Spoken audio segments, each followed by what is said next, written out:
أهلاً بيكم.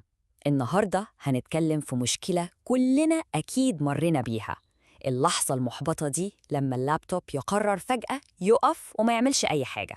هنعرف ليه ده بيحصل، والأهم إزاي نمنعه. هي دي بالظبط اللحظة اللي بنتكلم عليها. فجأة تلاقيه الماوس مش بيتحرك، الكيبورد مش بيكتب، وكل حاجة وقفت.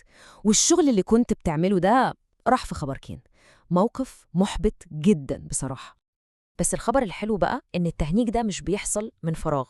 لا، ده غالبا بيبقى زي إنذار كده، علامة إن في مشاكل تحت السطح نقدر نعرفها ونحلها. طيب يلا بينا نبدأ ونشوف إيه الإسعافات الأولية اللي لازم نعملها فوراً لما الموقف ده يحصل. أول حاجة خالص، لما الجهاز يهنج وما يبقاش فيه أي استجابة، لازم نتصرف بسرعة وبشكل صح. اعتبروا الخطوات دي الإسعافات الأولية الرقمية اللي هتنقذ الموقف. طيب بصوا بقى، دي أهم 3 خطوات للطوارئ. أول حاجة، اصبر دقيقة. والله ممكن يكون الجهاز بس بيعمل عملية تقيلة ومحتاج وقته. لو مفيش فايدة، الخطوة التانية، نفتح التاسك مانجر، دوس على كنترول وشيفت وسكيب، هيطلع لك كل البرامج الشغالة، شوف مين فيهم اللي عامل المشكلة واقفله. لو كل ده منفعش، يبقى ده الحل الأخير، الريستارت بالإجبار. تفضل دايس على زرار الباور بتاع 10 ل 15 ثانية لحد ما الجهاز يفصل. دي زي ما بنقول كده انعاش قلبي رئوي لللابتوب بتاعك. تمام، الجهاز قام واشتغل تاني، الحمد لله. دلوقتي بقى جه وقت نلبس قبعة المحققين ونعرف إيه أصلاً اللي خلاه يهنج من الأول، عشان المشكلة ما تتكررش تاني. بصوا، أسباب التهنيج دي بتتقسم لحاجتين كبار، مفيش تالت ليهم. يا إما مشاكل ليها علاقة بالهاردوير، يعني المكونات المادية نفسها بتاعة الجهاز، يا إما مشاكل في السوفتوير، يعني البرامج ونظام التشغيل. خلينا نمسك كل واحدة فيهم ونفصصها. ونبدأ بأشهر سبب في مشاكل الهاردوير، السخونة. هل ممكن يكون اللابتوب بيسخن زيادة عن اللزوم؟ دي نقطة مهمة جدا، لأن الجهاز لما بيسخن قوي بيهنج عشان يحمي نفسه من إنه يتحرق.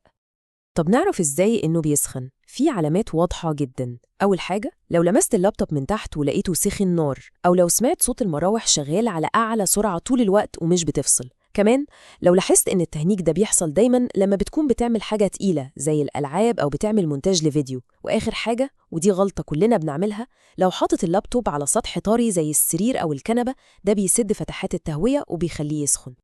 والحل هنا أسهل مما نتخيل.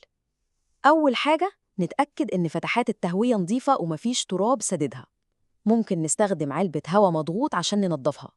والأهم، بلاش نحط اللابتوب على السرير أو أي حاجة طرية، دايماً على سطح صلب ومستوي زي مكتب. تمام، كده خلصنا من قصة السخونة. نيجي بقى للناحية التانية، السوفتوير. وهنا المشتبه به الأول والأساسي هو ببساطة إننا بنحمل على الجهاز فوق طاقته، بنطلب منه يعمل حاجات كتير قوي في نفس الوقت. الفكرة كلها زي ما بيقولوا إن كل برنامج على الكمبيوتر بيحتاج حتة من موارد الجهاز عشان يشتغل، موارد زي الرام والسي بي يو. والموارد دي محدودة، فلما بنفتح مليون برنامج ومليون تاب في المتصفح، الموارد دي بتخلص والجهاز ما بيقدرش يستوعب، فيروح مهنج. في مشكلة تانية برضو شائعة جدا وكتير مننا بيغفل عنها، الهارد درايف مليان على الآخر. لازم على الأقل نسيب 20% من مساحة الهارد فاضية. ليه؟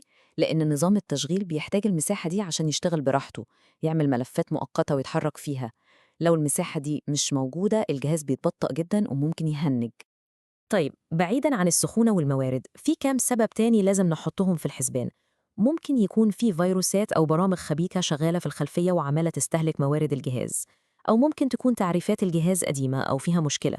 أحياناً ملفات الويندوز نفسها بتبوظ. وآخر حاجة ودي الأخطر، ممكن يكون الهارد درايف نفسه بيموت، وساعتها ممكن نسمع صوت تكتكة غريب طالع منه. أوكي، كده إحنا شخصنا أغلب الأسباب المشهورة. دلوقتي بقى نيجي للجزء الأهم، إزاي نمنع المشكلة دي من إنها تحصل تاني؟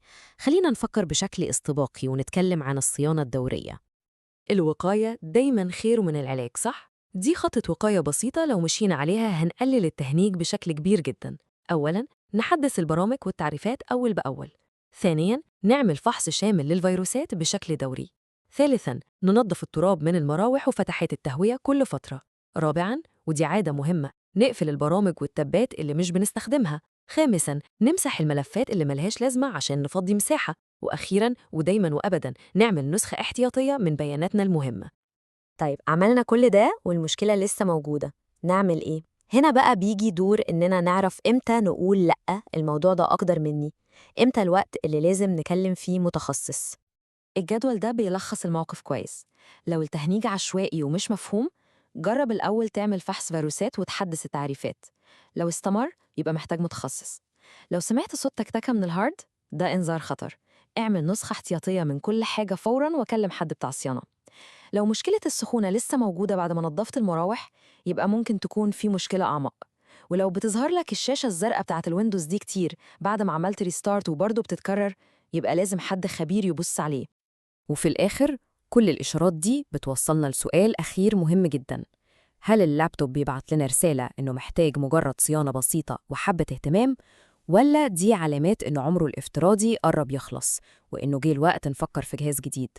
فهم الأعراض دي هو اللي هيساعدنا ناخد القرار الصح.